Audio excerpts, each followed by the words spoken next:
New at 10, data from the Ukraine Refugee Situation website shows that as of Tuesday, more than 3 million Ukrainian refugees entered Poland since Russia's invasion. And tonight, we're learning about how one southern Minnesota town raised money for refugees across the world.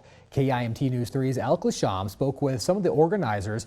And Alec, how much money did they raise? Well, Tyler, in total, they raised $12,000 to help Ukrainian refugees, a huge effort by a small Minnesota town more than 5,000 miles away.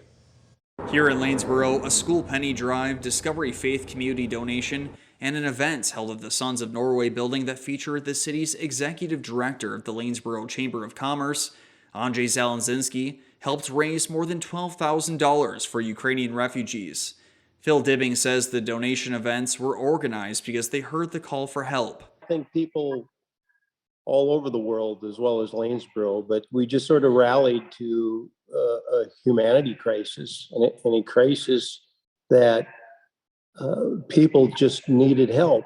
And it's like, what can we do? What can we do? So that's the easy thing to do here without traveling, because they said we got enough volunteers there, is, hey, we just need to raise money so that we can get supplies, food, clothing, shelter, resettling, whatever it takes. Zalenzynski's cousin Pavel lives 4 hours from Ukraine.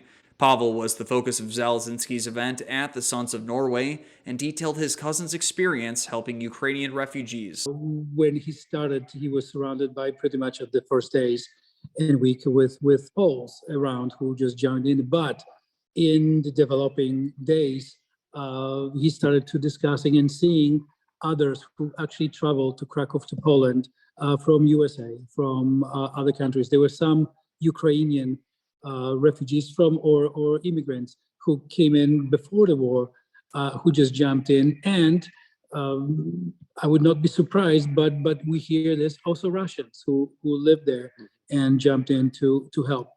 Zalenzynski says the act of helping strangers across the ocean by Lanesboro residents has made him proud.